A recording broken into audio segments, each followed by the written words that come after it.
ചെങ്ങന്നൂർ ചെറിയനാട് ഭാസ്കര കാരണവർ വധക്കേസ് പ്രതി ഷെറിന് ശിക്ഷ ഇളവ് നൽകാനുള്ള മന്ത്രിസഭാ തീരുമാനം തൽക്കാലത്തേക്ക് മരവിപ്പിച്ചു. മന്ത്രിസഭാ തീരുമാനത്തിന്റെ ഫയൽ ഗവർണർക്ക് അയച്ചില്ല. ഉമേഷ് ബാലകൃഷ്ണൻ വിവരങ്ങളുമായി ഇപ്പോൾ തിരുവനന്തപുരത്ത് നിന്ന് ചേരുന്നുണ്ട്. ഉമേഷ്, എന്തുകൊണ്ടാണ് ഈ ഇളവ് മരവിപ്പിക്കാനുള്ള തീരുമാനം? ഉമേഷ്,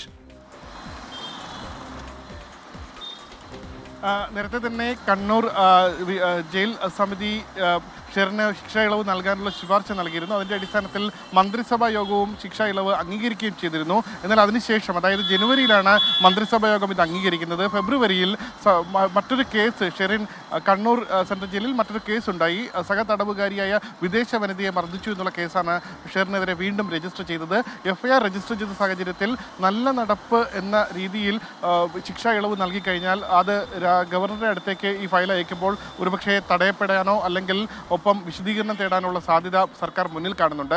ഈ സാഹചര്യത്തിൽ ഫയൽ ഉടൻ അയക്കേണ്ടതില്ല എന്നുള്ളതാണ് സർക്കാരിൻ്റെ തീരുമാനം. അതുകൊണ്ടാണ് താൽക്കാലികമായി ഈ ശിക്ഷാ ഇളവ് നൽകിയ മന്ത്രിസഭാ യോഗ തീരുമാനം മരവിപ്പിക്കാൻ തീരുമാനിച്ചിരിക്കുന്നത്. ഇതിൽ FIR അടക്കമുള്ളവ, അതായത് കണ്ണൂരിൽ രജിസ്റ്റർ ചെയ്ത സഹ തടവുകാരിയെ മർദ്ദിച്ചു എന്നുള്ള FIR-ൽ തീരുമാനമായ ശേഷം മാത്രമേ ഒരുപക്ഷെ ഗവർണർക്ക് അന്തിമ തീരുമാനമാക്കാൻ അയക്കുകയുള്ളൂ.